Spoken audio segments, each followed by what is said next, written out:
Hello, hello, hello. Welcome, welcome, welcome. Good morning, good afternoon, good evening, wherever you may be. Welcome back to my channel, my Loverlies. If you've never been here before, thank you so much for clicking on my video. I am so happy you found me. I do so hope that you will like and subscribe before you leave. Become part of the Mall family. Mama's got your back, at least where makeup's concerned, and definitely when that makeup is cheap. Today is going to be a super casual chatty get ready with me. We're going to do a teeny bit of a life update. In case you guys didn't notice, I didn't post Tuesday, Wednesday, or Thursday. I usually post Monday, Tuesday, Wednesday, and Thursday. And I have been going through it this week. Absolutely going through it. We're going to get into it. But if you guys are not interested in a life update, personal kind of video, I totally get it. I completely understand. Maybe you don't stick around for this one. But if you do want to hang out, just kind of like chill and gab for just a minute, I hope that you will stick around. I also hope that you will like, subscribe, and ring my bell. Just let me know. That thumbs up really lets me know that you guys are enjoying what I'm doing. And I'd really appreciate that at the moment. Before we get into the video, I did do a TikTok on today's look. I used the Morphe Jeffree Star collab palette. This thing right here, it is one of my most treasured possessions. This is the first expensive palette my husband ever bought me. And the reason it was expensive is because they don't make it anymore. So he actually had to get it off of eBay and was like, it was expensive.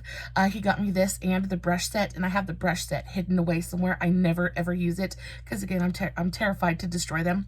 But this is such a super, super pretty palette. I only pull it out every so often because I'm trying to save it, but it's makeup and it's meant to be used, so I play with it every once in a while.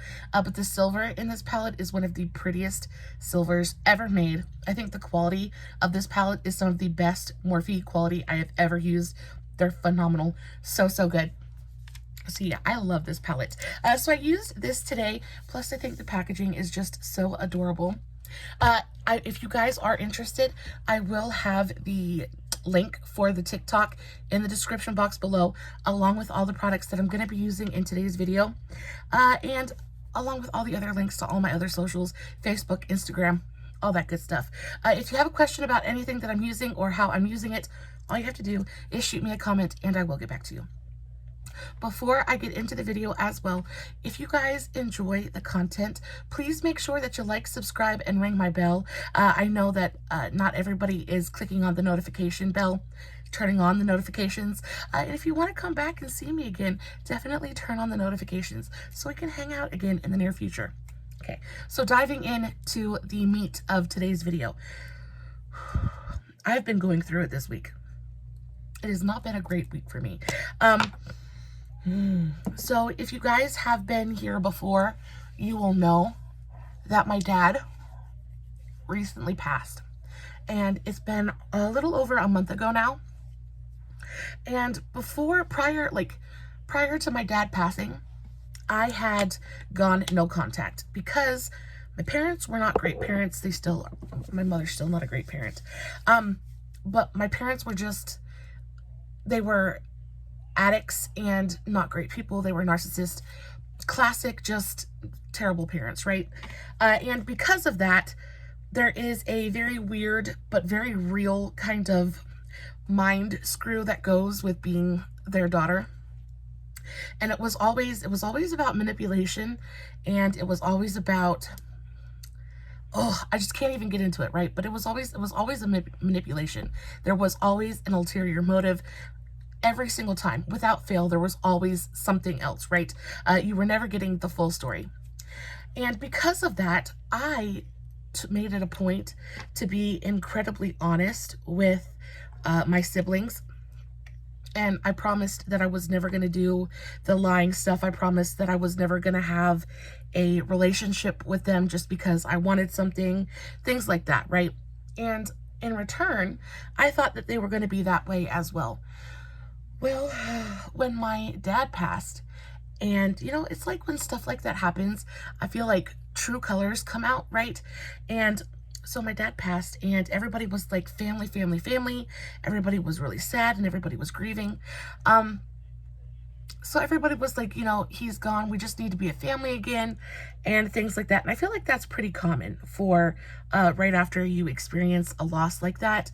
And even though I hadn't really been talking to either of my parents when my dad passed, I still grieved. You know, that was still my dad. And I think more so what I was grieving was the loss of the possibility. I was grieving the loss of hope, right? I was grieving the fact that there was never going to be that big reconciliation. There was never going to, the possibility of us being a family again was gone because part of the family was gone, right? And instead of everybody really, instead of my family really taking that to heart and really feeling like maybe this should be a new start and maybe we should, you know, truly try to grow together and try to make ourselves a family, they pretended to do that. But you can't actually build something when it's built on a foundation of lies, right?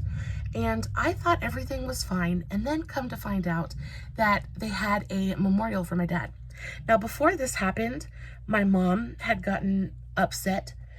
There's a whole lot to the story that I can't tell you, because as horrible as they are, I still have respect for them. But before this had happened, my mom and my brother had gotten into an argument about who was going to pay for my dad's funeral services. And because of this, my mom wanted my brother to pay, but my brother wanted my mom to pay him back and things like that. And I was going to help pay, but everything fell through. And my mom said, oh, well, I don't have the money. So we thought that we were going to, I offered to come up with some of the money, and my brother was going to come up with some of it.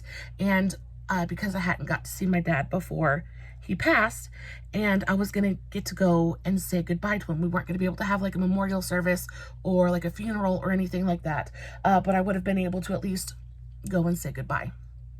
Well, when all of that kind of flew out the window, my mom somehow came up with the money, and she got him cremated and didn't give any of us the chance to say goodbye. At least that's what I thought. Well, she had actually called my brother. So my brother got to go say goodbye, or got the opportunity to go say goodbye. And I was basically just kind of like, nobody cared. Nobody cared about what I felt or wanted or things like that, which is fine. That's okay. But after that, then my mom started talking about the fact that she was going to have like an actual memorial service. Just like she was going to get his ashes back, and she was going to give us all a little bit of his ashes, and you know, we were going to be able to like get our closure and move on. Well, nobody ever tells me anything. And the whole thing about this entire situation is I just feel like nobody really cared about how I felt or what I thought. And I live a little ways away from the rest of my family, and I did that for a very real reason. I moved away because I went no contact, and I just didn't want to have any part of it. But, you know, that is my father still, and I never did anything to you, right? I walked away because you continuously hurt me, and I just didn't want to deal with it anymore. But because I had the gall to walk away, I instantly became the bad guy, right? So they went, and my mom had this memorial service, and she had my aunt and my cousins come up, who, by the way, I haven't seen or spoken to in like over 15 years.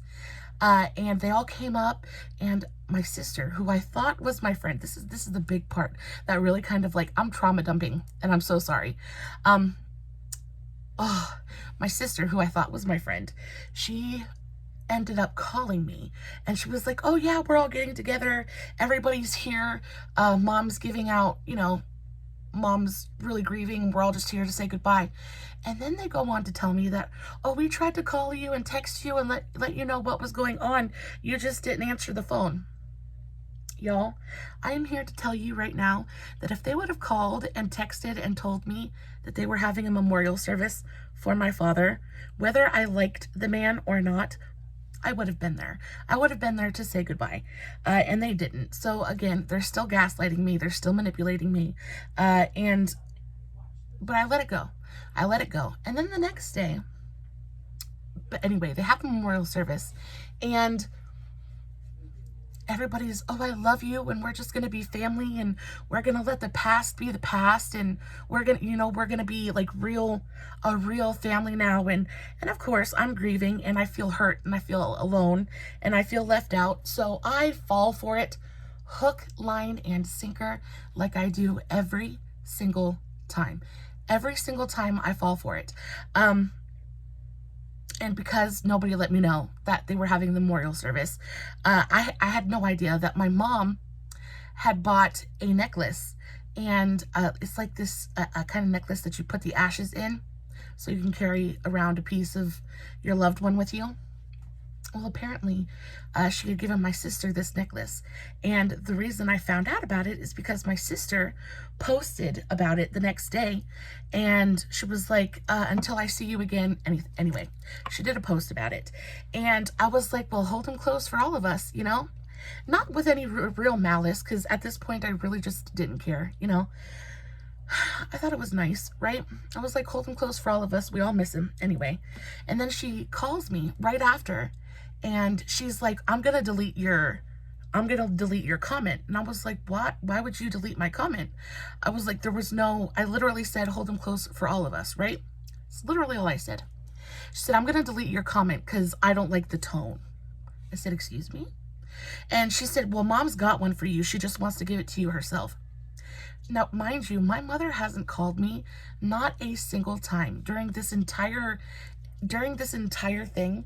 My mother has not contacted me not a single time. She hasn't contacted me to console me, to counsel me. She hasn't contacted me. She didn't even call me to let me know my dad had passed. I had to learn from my brother. My brother had to call me.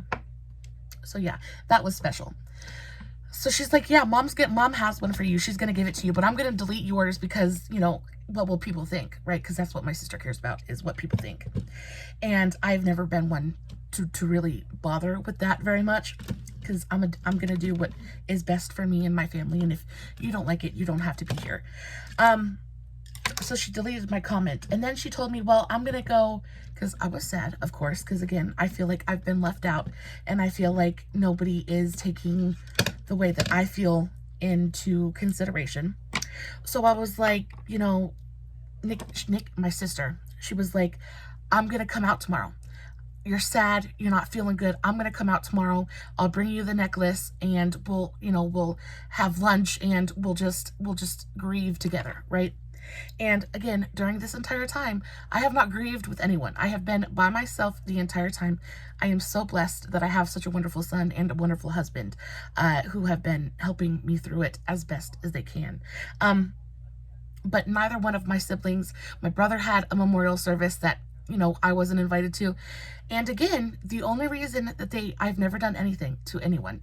I took being a big sister very, very seriously. But when I walked away, I became null and void. When I was no longer susceptible to the manipulation, my value disappeared. So anyway, I've missed all of these memorials. Nobody has let me know what's going on. And then my sister says, okay, well, I'll come to you, right? So the next day comes, and she was like, I'm a chef. So I was like, you know what? You want to come out here? I will cook for you. She absolutely loves fettuccine Alfredo. She was like, will you cook for me? And I was like, of course I will cook for you. I was like, I will make us a super early lunch, and we will have coffee and eat pasta, and we will enjoy ourselves. And then you can go home and do whatever.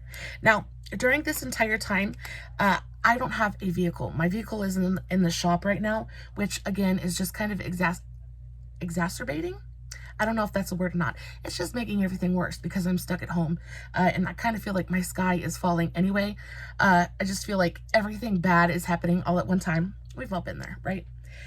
So my sister's like, I'll come to you. I will, we'll be there for each other. And the day before this, she was like, again, family, family, family. We're going to pull together. We're going to be, strong together, and we're all going to help each other get through this. So I believed her, right? And my sister, she's my little sister, and she is, I'm not going to like crap talk her at all, because I know she's just as broken as everybody else is. I think the difference with my sister, though, is she thrives on sympathy. she enjoys kind of having people feel bad for her because, again, it's a form of manipulation, and it's an easy way to make people, when people feel sorry for you, they do what you want them to do, right? That's how she runs her entire life. And as a big sister, I've always been the protector, and I've always been the one to be like, okay, I will save you, right? I have a hero complex a mile wide. Like, it is ginormous, right? I feel like I have to come in and I have to save everybody. So anytime she's ever called me, I've always come running. What do you need? What do you need? What do you need? And I never ask for anything. I always have my stuff together. I never depend on anybody. I never need anybody. And I was broken inside. I'm not going to cry. Y'all, if this is too much for you, please just check out. I'm just getting it out because I need to have nobody else to tell. And you guys are family to me, so that's what I'm doing. But, so I broke down and I was like, I need you to come. I need you to come. I need to talk. I am alone and I'm sad and I can't come to you. So I need you to come to me. She promised me. She's sister promised me. She's sister promised me that she would come and help me grieve and help me not feel so alone, right? So the next day comes and she says, I'm going to be there super early. We'll have like a super early breakfast, lunch kind of thing. And then I'll go and do what I need to do with my kids. And I said, okay. So the next day comes, and before this, mind you, when they had this big memorial and everything, she had my cousins and my cousin's husband and all of my husband's kids come and stay at her house. So she's overextended herself. So she says, but she kind of entertained all weekend, and that was too much for her. So the next day comes, and 12 o'clock comes around, and I still haven't heard from her. She texted me super early in the morning, and she was like, good morning, sissy. And I was like, good morning. I was like, I can't wait to see you later. And then she ghosted me. So I waited till noon, and I still hadn't heard from her. And I was like, are you coming? I was like, where are you? Are you okay? And she ghosted me. And then I was like, you know, you promised me that you were going to come. I was like, don't ghost me. And she didn't answer. And then come like 4 o'clock in the afternoon, she has the gall to call me with an attitude, mind you, to call me with an attitude and say, you know, I'm tired. I took a nap and this and that and the other thing, basically trying to turn it around on me and manipulate me and gaslight me because it's my fault that she's tired because she hosted a memorial that I wasn't invited to, right? So again, it's my fault. And at that point, I knew she wasn't going to come, right? I knew she wasn't going to come. Once noon hit and I hadn't heard from her, I knew it was lost. But I had told myself, because I had let myself kind of need her, I had let myself ask for something. And I knew that if she didn't come through for me, this one time, the one time that I asked for something, I was done. And my sister is the only person in my family that I've never cut off. And it's hard for me because like she was that one constant, that one connection that I allowed myself to have, right? And she is just as bad as the rest of them, right? But she was my little sister and I figured, you know, I could deal with it, right? But the one time I allowed myself to need her and ask her for anything, she turned it around on me and she made it my fault. And at that point, and then on top of that, because I had asked her to bring me something, and she texted me, I think it was at like 5 o'clock, and she was like, I can't pick that up for you. I'm just waiting for my husband to get home and then we'll head out that way, right? And I was like, okay, I really needed that, but whatever, right? And then I didn't hear from her for the rest of the evening. And the reason she did that was because she wanted to kind of turn it around on me and make it my fault. She didn't come because I didn't tell her to still come after she said she couldn't bring me what I had asked her to bring me. And that wasn't the case at all. I was like, oh, okay, I really wanted it, but that's fine. Just, you know, come on anyway. And she very quickly turned that around on me and made it my fault and made it seem like, you know, she thought the only reason I wanted her to come was because I wanted her to bring me some sugar. So again, used that as an escape route, basically, as an escape clause to basically say, oh, well, the only reason you wanted me to come out was because you wanted me to bring you something, right? And of course, if we really think about it, the reason I asked you to come out was so that you could help me. You could help me emotionally, right? I did need something from you. I needed you to sit here and listen to me. I needed you to help me get through, you know, this really, really hard thing, because you got to sort through it at a memorial surrounded by our family. You know, I'm alone, right? I just asked you to just come be with me. Just come be with me for just a minute and help me kind of be sad. And she couldn't do it. So I texted her the next day and I was like, you know, I'm done. And I said, I definitely said some things that I shouldn't have said. I'm not proud of the things that I said because I was hurt and I was very, very angry. But I texted her and I was like, you know, your promises don't mean anything. I'm so tired of the gaslighting and manipulation, this, that, the other thing. Definitely said things I shouldn't have said. I was mean. You know how sisters can be sometimes. I was mean. But instead of her engaging with me, and instead of her kind of being like, I'm sorry, I hurt you, I didn't mean to, she said, put yourself in my shoes. That's exactly what she said to me. She said, put yourself in my shoes and understand that I'm tired. Really? Really? Okay, you're tired. I'm not gonna cry. You're tired. Okay, I get that. I really do. I get that you're tired. You have 3 kids and you have a lot going on in your life, and I completely understand that you are tired. I get that. You couldn't have called me and told me that you didn't want to come, that you were too tired to drive. You couldn't have called me and said, can we move this to a different day? I just can't do it today. You couldn't have done anything other than sit there and ghost me and manipulate me and make it my fault because you didn't want to drive out here, right? I would have completely understood if you would have just texted me and said, I can't come. I can't come. I'm too tired. It's a long drive.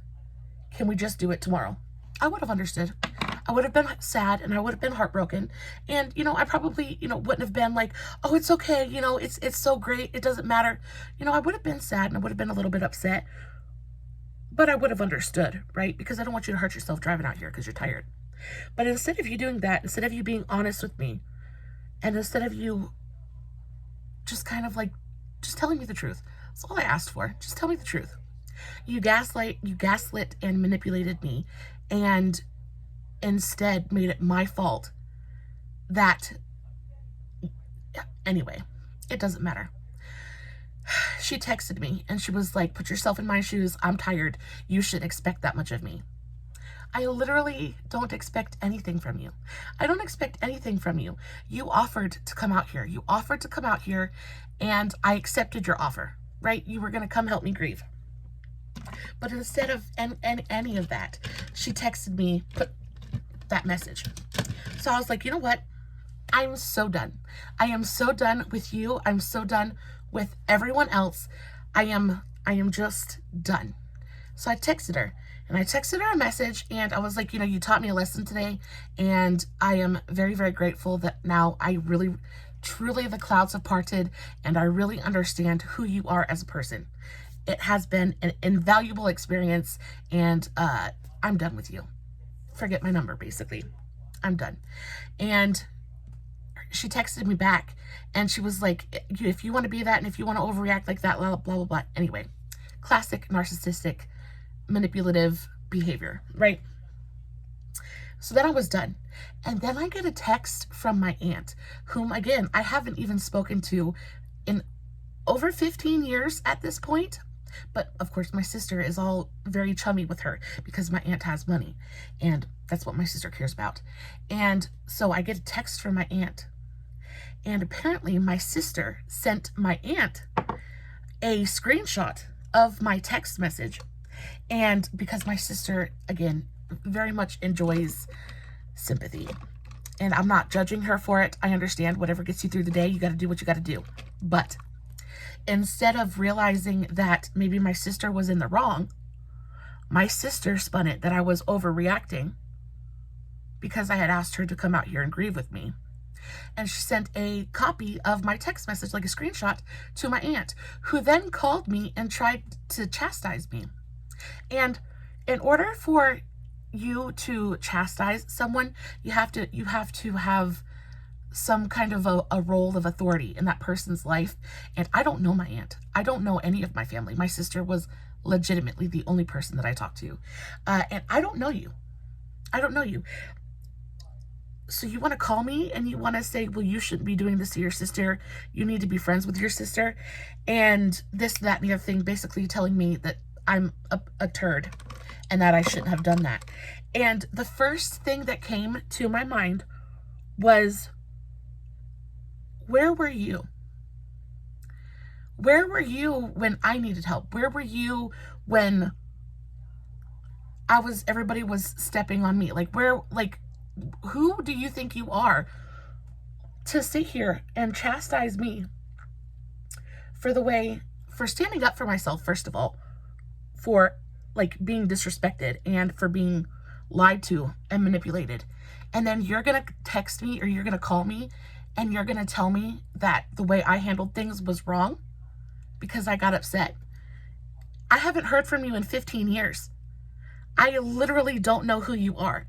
Why is it that you think that you can just automatically pick up the phone and you can tell me what to do? I don't know you. She might know you. You might know my mother, but I have no idea who you are. My son is 13. He's never met you. What is going on in your brain? I love you so much. No, if you loved me, I would have heard from you in the last 13 years, 15 years, right? If you loved me, I would know where you live. I would know your phone number. I would know something about you, right? You don't love me. No, what you're doing is you are trying to manipulate me because my sister's upset because I sent her a mean text message and she knows she's wrong. So what she's doing is she's having everybody else come to her defense because she doesn't want it to look like she did anything wrong. And it was exactly at that moment that I told her, I was like, I am so done. I am so done with everyone. I am so done with all of you. I think that is I am so glad I'm in my 30s and I'm so glad that I have such a strong, supportive family unit, family that I've built, right? Because even 5 years ago, I would have never been able to stand up to like that to my sister or my aunt or anything like that. I walked away from my parents, and at that point I was trying to build myself and work on myself. But in that moment when my aunt called me and texted me, I was like, I genuinely don't like you. I understand when it comes to family that you have to love them because they're your family. And that's fine, because I do love my sister, even though she's not a nice person. She's not even a good person. And I love my aunt because, she's my aunt. But I don't like them. I loved my father, but I didn't like him. And I love my mother. I'm grateful that she carried me for 9 months and that she gave me life. But I don't like her.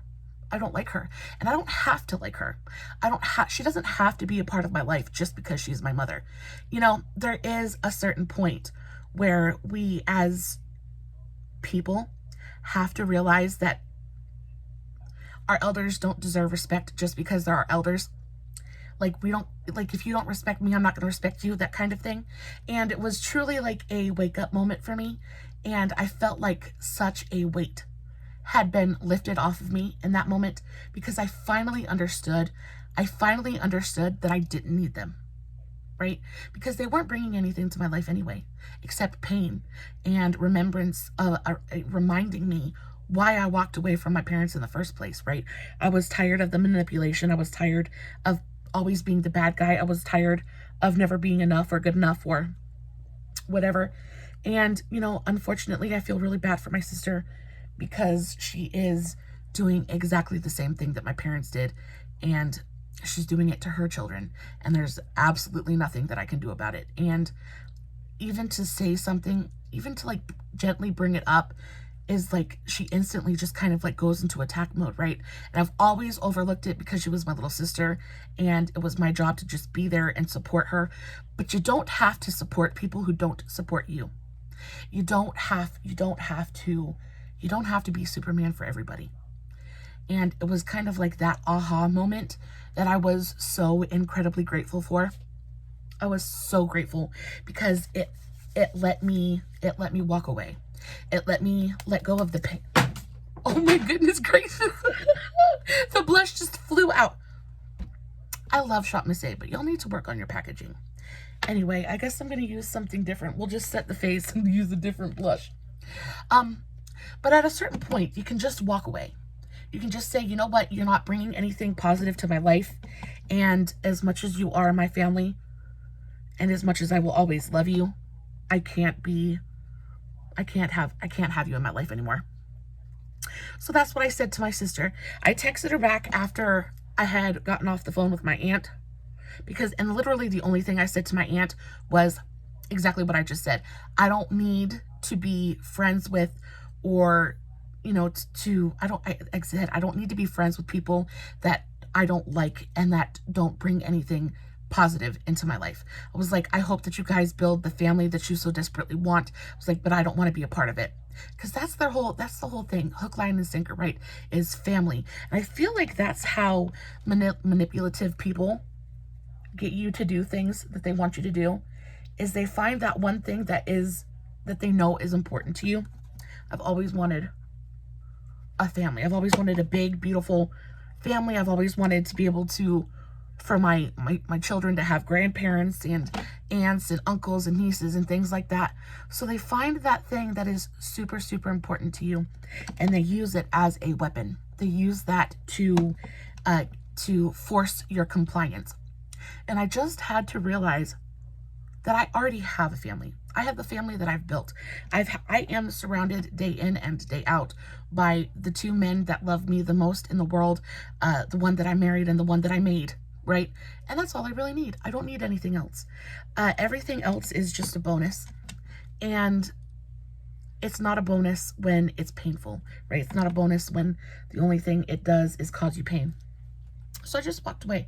I just said, you know what? I'm not interested. I hope you guys find what you're looking for, but leave me out of it. And then I texted my sister and I told her, I was like, I don't know what you were hoping that was going to accomplish. I don't know if I know exactly what she was hoping it would accomplish. She wanted the sympathy, right? She wanted to make me the bad guy, and she wanted to be the victim. And that's fine. That's fine. But you can be the victim, right? Because as long as you continue to play the victim, you are never going to get any better. You're never going to be the hero of your own story as long as you make yourself the victim. And that's what I realized. I no longer want to be a victim.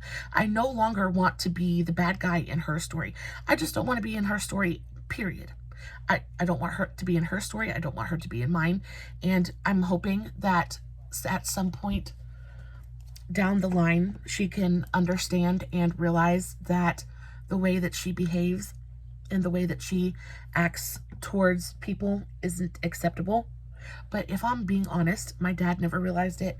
My mom is in her 50s, mid 50s now, and she still hasn't realized it. I just don't think until my sister wakes up and realizes that she is just kind of continuing the cycle, I don't think she's going to realize it either. And I just have to stop. I just have to step away and say goodbye. So that's what I did. And I texted her and I was like, I'm done. I was like, I don't wish you any harm. I don't wish you any ill will, but I'm done. I need to walk away, and please don't contact me anymore. And she didn't text back. She didn't anything. And then I blocked her. I blocked her across all of everything. Just blocked her number, and I blocked everybody else. And that's basically where I'm at now. I am still very, very sad, and I'm still hurt, but I'm growing. And I think that's what the big deal is. Once you realize the problem and find a solution, you just have to continuously, one step at a time, work toward the solution. And every day it hurts just a little bit less. And yeah, that's about it. So that is what I've been going through this week. I am sorry that was a very long, very rambly kind of thing. And if that was too much, and if y'all checked out, guys, I so understand, because family drama is a lot. But I want you guys to know how much I truly, truly do appreciate you all. I appreciate you so much for being here and for listening to me just kind of flap at the mouth because I know it can be a lot sometimes.